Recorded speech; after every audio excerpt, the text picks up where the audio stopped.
This morning, we remember the life and legacy of longtime U.S. Senator Johnny Isakson.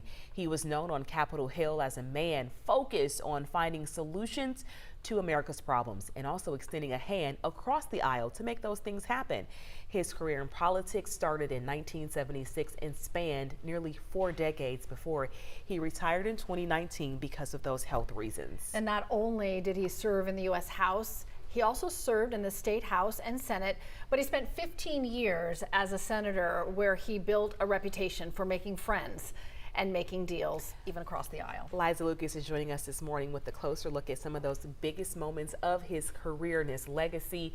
You know, really no stranger to criticism, even from his own party. That happens in politics, but he took it well. That's right. He wasn't afraid to go his own way, but bipartisanship was so big with Senator Isakson. He voted with Republicans, but he also was not afraid to find common ground with Democrats. And early in his political career, while running for U.S. Senate way back in 1996, he notably was the Southern Republican who supported abortion rights. But later, his views on such hot-button issues became more conservative as Georgia's own politics shifted from blue to red.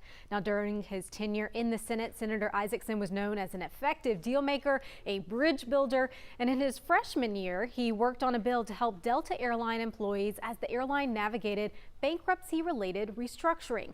His bill helped the airline stretch out the pension plans for employees, and many lawmakers at the time, including then President George W. Bush, they were actually against the bailout type for airlines. Now, Isakson, he still helped pass that bill through the Senate. That was a big one for Georgia.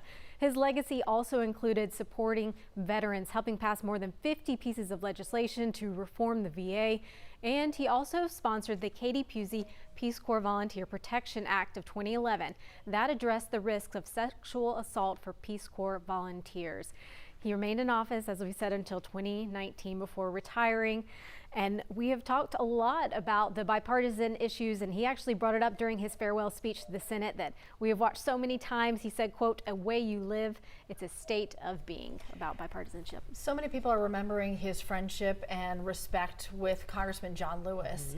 And a lot of people talking about that. That's an example that they left behind that they really hoped we would see more moving forward in politics. We're not seeing it, but they talked about the importance of it. Hopefully, now we've both lost them. We've lost them both. And hopefully, as we bring up this topic again, just the examples that they left behind, that it'll be inspiring for our lawmakers to sort of, all you got to do is find one friend across the aisle, right? A reminder for sure, right? Yeah, just one, Liza. Thank you so much.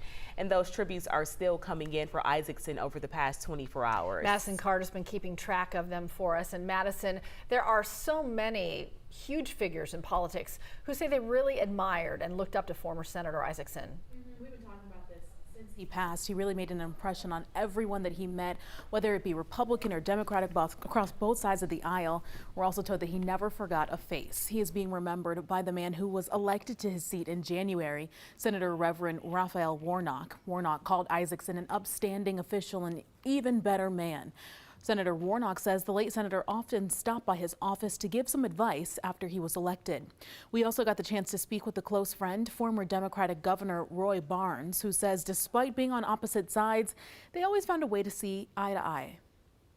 Worked on many things together, which was somewhat unique in that he was a Republican and I was a Democrat. I often said that if all Republicans were like Johnny, that I'd be a Republican, and he replied to me, if all Democrats were like you, I'd be a Democrat.